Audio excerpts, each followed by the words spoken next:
Hello students, let us start with next fifth part of chapter 4. Today we are going to start a new theory, valence bond theory of covalent bonds.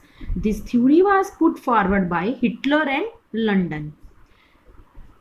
The new forces come into operation during a covalent bond when the atoms come closer to each other. These forces are of two types. Number one, the forces of repulsion between the nuclei of these combining atoms and between the electrons of these atoms. These forces tend to increase the energy of the system. Next point, the forces of attraction between the nucleus of one atom and electrons of the other atom. These forces tend to decrease the energy of the system. Now, let us take concept of how formation of H2 molecule take place. First, there are two cases. Number one, when the two hydrogen atoms come closer, new attraction and repulsions begins to operate. And first part is when the nucleus, they come close towards each other, there are types of forces of attraction and types of forces of repulsion. The old forces are shown by dash lines and new forces are shown by thick lines. Negative charge is on the electron and positive charge on the hydrogen nucleus. It means there is attraction between electron of one atom and nucleus of the other atom. And also there is repulsion between the electrons of both the atoms. This was all about when the attractive forces they are greater. The electrons of both the atoms undergo repulsion and nuclei of both atoms undergo repulsion.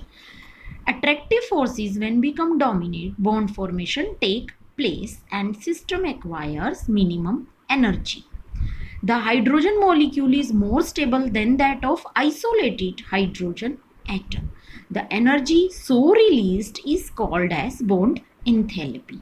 The bond energy of hydrogen single bond hydrogen is 435.8 kilojoule per mole. Same energy is required to break the bond. The energy needed to break the molecules into atoms is known as bond dissociation energy. Quite visible on the screen when repulsive forces they are operating, then there will be repulsion between the electron of both the atom and there will be repulsion in the nucleus of both the atoms.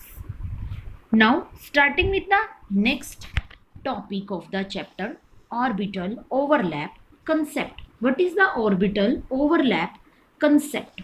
A covalent bond is formed by the partial overlap of two half-filled atomic orbitals containing electrons with opposite spin.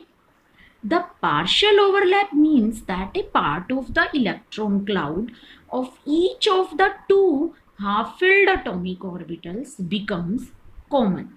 As a result, the probability of finding the electrons in the region of overlap is much more than at other places. Thus, the two electrons, although keep on exchanging position between the two atoms but are present for maximum time in the region of overlap and hence are attracted to both the nuclei simultaneously, thereby forming a bond. There will be two types of overlapping. Number one, axial overlapping or head-on overlapping. Number two, side-wise overlapping. Let us start with axial overlapping. Whenever there is axial overlapping or head-on overlapping, there is formation of sigma bond. Now, head-on overlapping is of three types. Number one, SS overlapping. Number two, SP overlapping.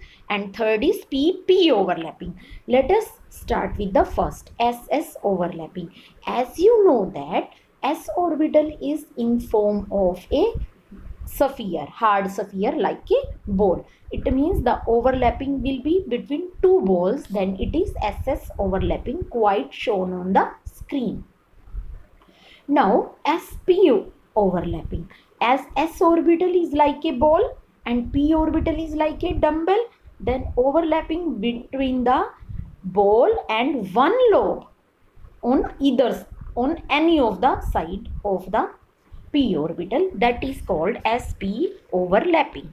Third one is pp overlapping.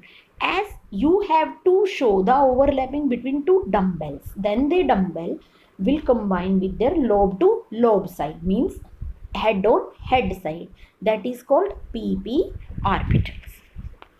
Overlapping. Sidewise overlapping is gives a result of pi bond. In this overlapping, both lobes of p orbital, they participate on the sidewise. During sidewise overlapping, it gives result to a bond. It formation of bond is called axial overlapping, but the extent of overlapping is less. That's why pi bond is weaker than sigma bond. But always first a sigma bond is formed and then pi bond is formed. Now, what is difference between sigma and pi bond? Let us start with sigma bond. They are formed by axial overlapping. Sigma bonds are stronger than pi bonds. Both one lobes of p orbital participate. Each cloud is symmetrical. They are rotational. S orbital participated and it is the first bond. Now, pi bond, they are formed by only side-wise overlapping, and pi bond are less strong than sigma bond. Both lobes of p orbital participate. Electron cloud is non-symmetrical. They are non-rotational. S orbital does not participate. It is formed after single bond. Thank you so much.